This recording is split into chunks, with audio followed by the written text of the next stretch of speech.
Good morning. Alors, je viens de diffuser là les images du Mondial 90. On était le 8 juin, on s'en souvient, donc ça fait 31 ans déjà, entre 90 et aujourd'hui. Le temps est passé. Vous avez vécu cette époque, cette rencontre-là, vous l'avez regardée? Oui, bien sûr. Bien sûr. 90, c'était en Italie. Au Mondial? Mondial, Italie. Oui. Oui. C'est un souvenir, voilà, chaque fois on va tirer cette affaire à son cas. En 94, j'étais à Vidal Sassoon, School and Academy, ça c'est une école de coiffure d'élite. Et on me prenait toujours pour un Américain. Et j'ai passé de la journée à leur rappeler que j'étais Camerounais. Et la plupart du temps, ils n'arrivaient pas à dire où se trouve le Cameroun. Et voilà subitement quelqu'un qui surgit dans la foule, Mia, Mia, Mia, Mia. Donc il disait Mila, Mila Roger. Donc grâce à Mila, j'avais une carte d'identité, j'avais reçu la carte. Et c'est formidable. Vous pouvez imaginer que vous vous retrouvez là, dans un pays étranger et c'est grâce à Roger Mila, le lion indomptable, qu'on reconnaît où ton pays se trouve. Et c'est comme ça, ça les avait marqués, ces Anglais. Le monde entier d'ailleurs. Et puis plus tard, j'ai eu le temps, la possibilité de rencontrer Roger et je lui ai parlé de cette histoire. Comment est-ce qu'il a pu parce que il a impacté différentes dimensions de notre pays, mais je voulais qu'il sache qu'il a impacté l'industrie de la beauté à travers ma humble personne, dans une plateforme où il fallait à tout prix qu'on reconnaisse que j'étais Camerounais et pas un Américain. D'où tu viens d'abord, avant de dire que bon, c'est le Cameroun, finalement à travers lui, Roger Mila. Et oui, c'est ça, partout où vous passez, après il y a eu l'époque de Samuel Eto'o désormais. Si bien sûr. Vous n'avez qu'à dire Samuel Eto'o fils. Voilà, tout à fait. Non, maintenant on va parler d'Eto'o. Mila va se reposer un peu, donc si je me retrouve quelque part. Mais bon, on va parler de Manu Dibango aussi, et Richard Bona et voilà. Il y a d'autres légendes. Et vous aussi, pourquoi pas, parce que vous rentrez dans cette légende-là, Emmanuel. Ça va faire. J'aimerais bien savoir que vous atteignez bientôt 40 ans. Oui, dans le métier. J'aimerais bien savoir que j'ose me mettre dans cette classe. C'est des personnes qui ont fait énormément de choses sur le plan international également. Notre industrie, quand même, a sa particularité. Nous sommes un peu comme les guérisseurs du village ou le cordonnier du coin, ça peut prendre différents ampleurs. Aussi, la façon dont notre pays, la sous-région africaine, l'Afrique subsaharienne véhicule l'industrie de la beauté souffre énormément. Il y avait une grande rencontre Lifestyle and Wellbeing en Côte d'Ivoire la semaine passée. Et lorsqu'on est là-bas, c'est l'industrie de la mode qui dominait. Le côté beauté, bien-être était peut-être 20 ou 30%. Pourtant, il n'envie personne. Je voulais dire que de temps en temps, je prends le temps de rappeler qu'à un moment donné, L'Oréal était la première richesse française, devant Picheny, Airbus, Peugeot, EDF, Bolloré, toutes ces grandes... Qui est une industrie de beauté pourtant. Voilà, c'était la coiffure esthétique. Je voulais rappeler que John Paul Dejora, c'est le conseiller économique de Donald Trump, c'est la maison... Paul Michel Cosmetics et des chaînes de salons et des écoles. Je voulais aussi dire que Tony Mascolo siège le conseil économique pas mal de fois. C'est un coiffeur italien qui est arrivé à Londres dans les années 60, juste au moment de Vidal Sassoon, qui était un analphabète, qui ne pouvait pas parler anglais, et donc était obligé d'entrer dans le salon. Et c'est un multimilliardaire aujourd'hui. Je voulais rappeler que Rani, le coiffeur de Michelle Obama, a pris sa retraite à 60 ans et achetait un île dans le Bahamas pour passer le reste de sa vie. Donc, c'est pas une industrie qui a quoi que ce soit envié. D'ailleurs, nous rappelons à tout le monde que quand on a gagné de l'argent dans le pétrole, dans les armes, dans le real estate, c'est dans la beauté, le bien-être que cet argent est dépensé. C'est vrai. Donc, oui, bien sûr, bien sûr. C'est vrai en plus. Vous ferez quoi dans vos fêtes s'il n'y a pas de belles femmes avec les silhouettes envoûtantes qui traînent dans le coin? Vous ferez quoi? Ça sera comme un ensemble de zombies, quoi. Ouais, voilà. Ça, donc, vous ferez quoi si ces femmes n'ont pas des yeux avec des cils qui bougent ou des lèvres qui vous donnent envie de repenser votre arrivée sur la terre? Vous ferez quoi sans ces choses? Et j'espère que vous avez très bien compris ce qu'il essaye de vous dire. Et surtout vous aujourd'hui qui pensez que l'industrie de la beauté c'est pour les égarés.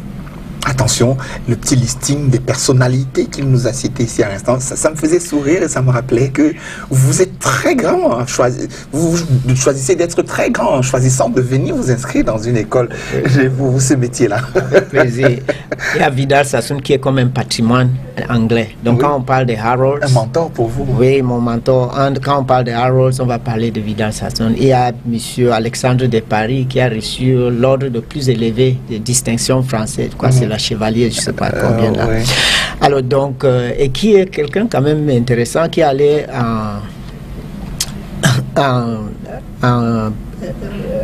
ça c'est aller déterrer le bras droit de son maître pour venir exposer dans la vitrine de son salon, parce qu'il estime que cette maître, il a fallu qu'il fasse des négociations avec le gouvernement polonais. Son maître était un Polonais, il était chez lui.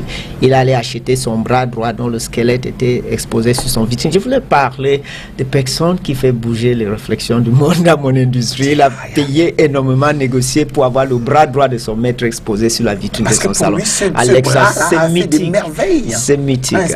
Alexandre de Paris. J'adore mon monde de créatures qui existent là-dedans.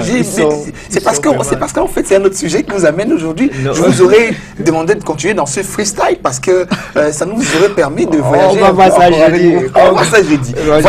Il y a des gens qui viennent pour regarder comment c'est noué.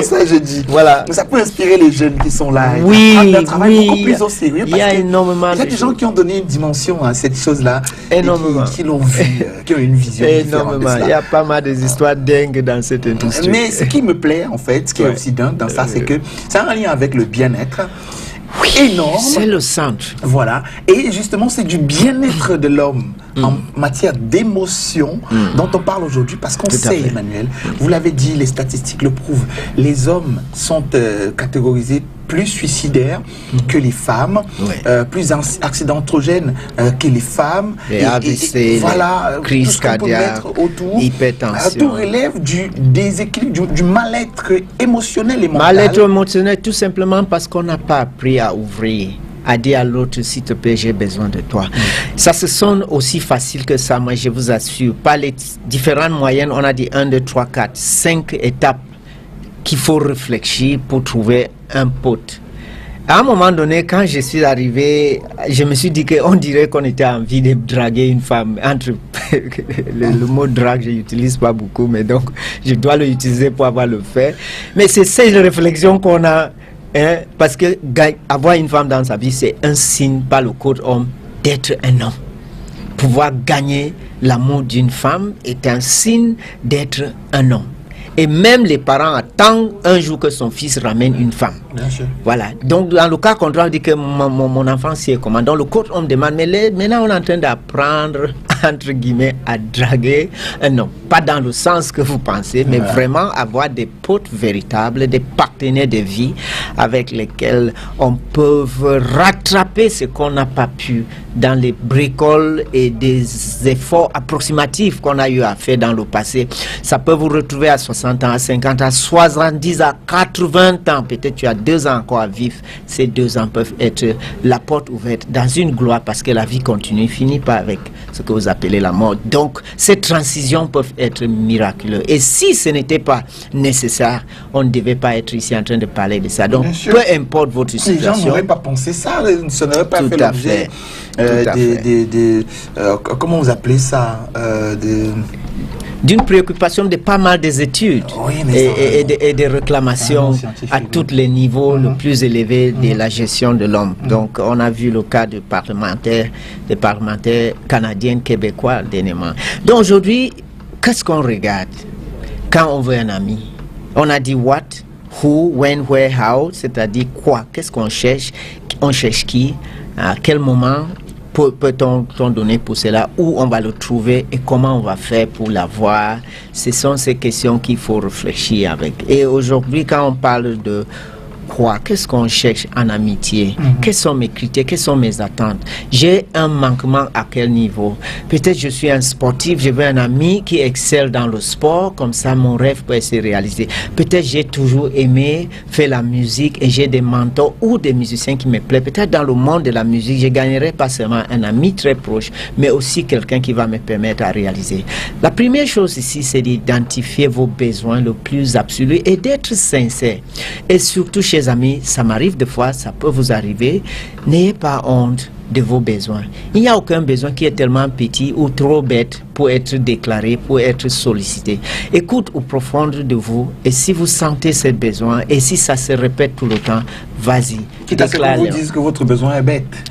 Oui, mais vous verrez vous n'y croirez pas, ou alors vous, oui, tout à fait. Vous sous-estimez. Vous verrez plus tard que ce n'est pas tout le monde qui sera uniforme, et surtout les gens qui sont les plus proches de vous, vos amis, vos frères, vos membres de famille. Mais la réussite a toujours été la capacité d'écouter cet appel intérieur, même s'il n'est pas célèbre. C'est ça même la grandeur de chaque individu. Et donc, certains de ces besoins peuvent être parce que vous en manquez de quelque chose. Peut-être d'autres, c'est pour vous donner la possibilité d'exprimer une grâce que vous avez. Vous avez envie d'apporter de bonheur aux gens et vous voulez vous nouer à des gens qui font ça de là. Mais des fois, tu peux avoir un besoin peut-être matériel, peut-être financier. Et vous avez besoin d'un conseiller économique ou d'un conseiller financier. Ou vous avez besoin... Oui, si même c'est pour l'intérêt du bien, n'oublions pas, c'est un meilleur cadre dans lequel il y a l'amitié sincère et où en plus il y a le développement, et des fois ça peut se passer dans des contextes où vous pouvez dire que ce contexte me permet de venir. Donc quand on parle de qu'est-ce qu'on cherche comme ami, on va parler des fois que j'ai peur d'être rejeté. Qu'est-ce qu'il va dire quand je vais exprimer ses besoins qui m'anime au fond? Des fois, ça peut être à l'église que vous avez identifié cette personne. Ça peut être dans la réunion familiale, les anciens élèves de l'école, ça peut être dans le gym, ainsi de suite. Mais n'oublions pas, qui des fois n'est pas forcément intellectuel. On parle d'un chimie, et ça se passe aussi entre hommes et femmes. C'est beaucoup plus quand on parle de chemistry, on parle de rapport entre hommes et femmes. Le chemistry peut être j'aime quelque chose sur sa façon de rire. J'aime, chaque fois quand il prend parole, j'aime écouter les mots, sa maîtrise de la grammaire, son geste, son habillement. Il y a quelque chose sur son allure qui m'inspire, qui me fait vouloir être comme lui. Cette chemistry, des fois, on ne s'explique pas. Mais forcément, quand vous allez vous réunir, commencer à parler, vous allez voir que vous partagez beaucoup de choses, comme des valeurs, comme des cultures de vie, comme des ambitions, ainsi de suite. Vous allez voir qu'il y a beaucoup de choses. Vous allez trouver quelqu'un avec tellement des attributs comme vous. Peut-être vous aimez les arts, vous aimez les vernissages, allez voir la peinture, vous aimez le coucher, le soleil. Peut-être vous aimez la chanson. Ces choses ne se voient pas à distance, mais il y a un chemistry, un élément qui vous relie déjà, qui communique. N'oublions pas, quelquefois dans nos émissions, je parlais de cette dimension de nous à la présence de nous, au lieu qu'on appelle la présence où nous sommes tous égaux, nous sommes tous présents, à partir de laquelle on se connaît déjà, même avant de se retrouver ici, distancés sur la terre. Peut-être à partir de notre présence, on a déjà une connexion. Donc écoutez ce gut feeling, cet élément qui vient au fond de nous, et n'ayez pas honte de le dire. Quand Ralph Waldo Emerson encore reviennent ici dire que vraiment avoir une amitié c'est un investissement. Chers amis, si tu n'as pas le temps, tu n'auras jamais des amis et des vrais amis. Avoir une amitié qui va aller loin, construire, va demander que vous faites des sacrifices, et l'un des biens le plus cher que nous connaissons ou pas, c'est le temps.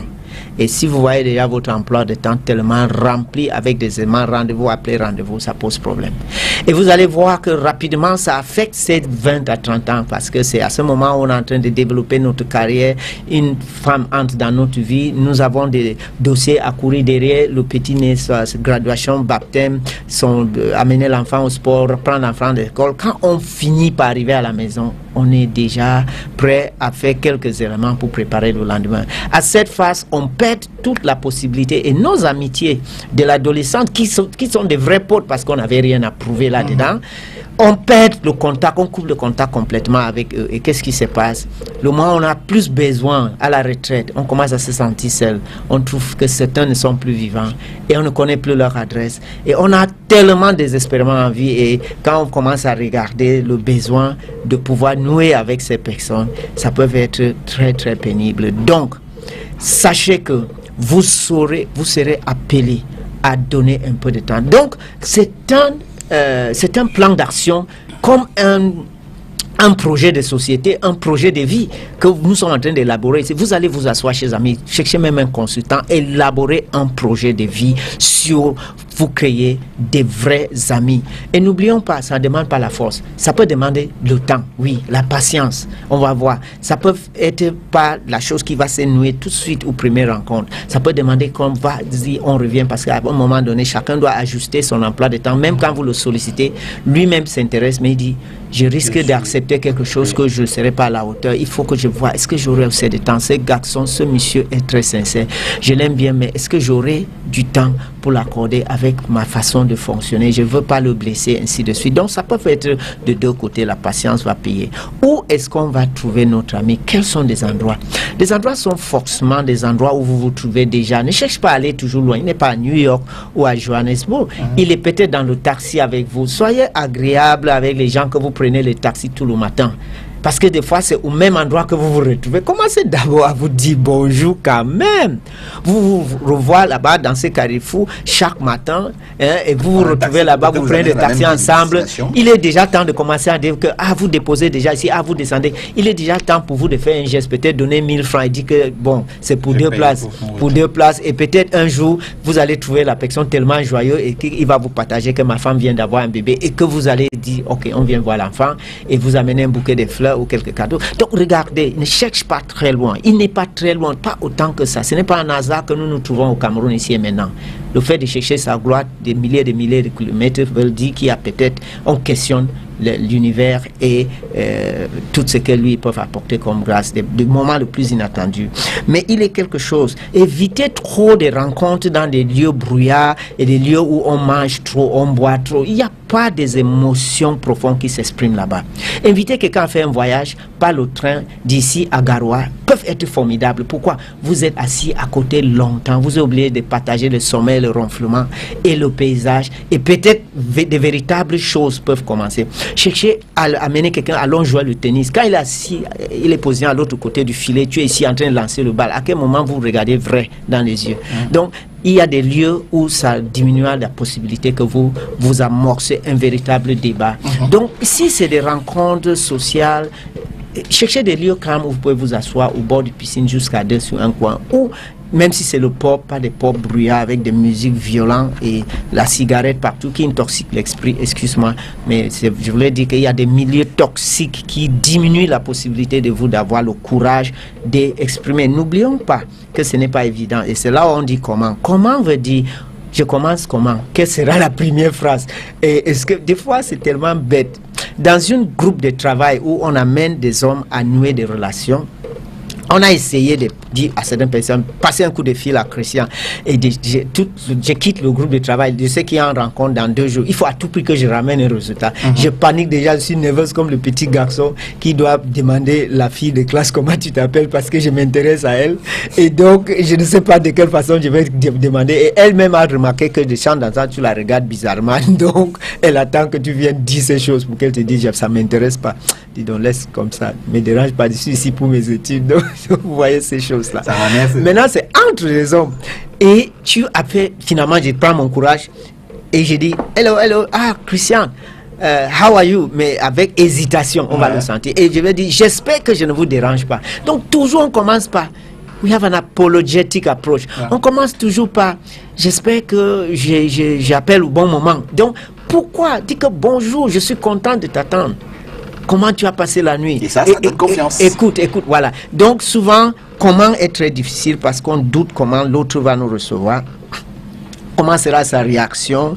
Les premiers appels sont souvent très difficiles et il est important qu'on fasse tout ce qui est nécessaire de l'amorcer. On va accepter de faire quelques bricoles et il est important de savoir que arriver à faire cette premier appel, c'est ce qui veut dire qu'on est un homme. c'était le cas lorsqu'il fallait adresser à une femme. C'était montrer qu'on était un homme. C'est aussi le cas. Le fait que nous sommes en train d'avoir un peu de nervosité pour faire cela montre qu'il y a un besoin réel. Mais nous pouvons dire que, ok, ce n'est pas étant homme, hein, de dire à un homme que j'ai besoin de son attention. Pourtant, c'est très homme de dire à une femme que je m'intéresse un peu, j'ai besoin de toi et j'ai envie de mener le reste de ma vie avec toi. C'est question homme. Et voyez combien de fois vous avez dit à des femmes, hein, vous avez 30, 40 ans, vous montrer à vous-même. Et une seule fois ou deux fois de dire à un homme, ça vous dépasse. Excuse-moi. Comme quoi, c'est très difficile. Oui. Et donc, justement, on est dans le comment, Emmanuel. On est dans le comment. Mais nous savons que c'est très agréable quand on a ce coup de fil qui nous dit que quelqu'un nous invite à dîner. Qu'est-ce que tu fais avec ton samedi? Est-ce que tu as une minute? C'est très agréable. Si vous vous rappelez quand ça vous est arrivé, sachez que ça sera quelque chose qui vaut la peine de le faire. L'autre personne, vous serez surpris, serez très très content.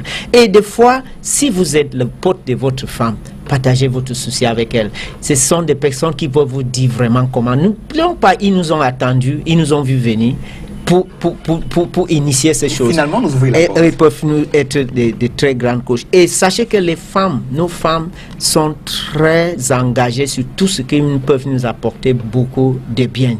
Et ils auront des façons très profondes, très réelles à nous dire comment le faire. Et quand les femmes savent que vous avez des véritables amis qui vous construisent, eux, ils investissent également pour ça. Il faut être proactif. C'est ce que pour mener le premier pas, il faut savoir que ce challenge, lorsque tu le surmontes, est un test pour votre manhood, votre qualité homme. Voilà.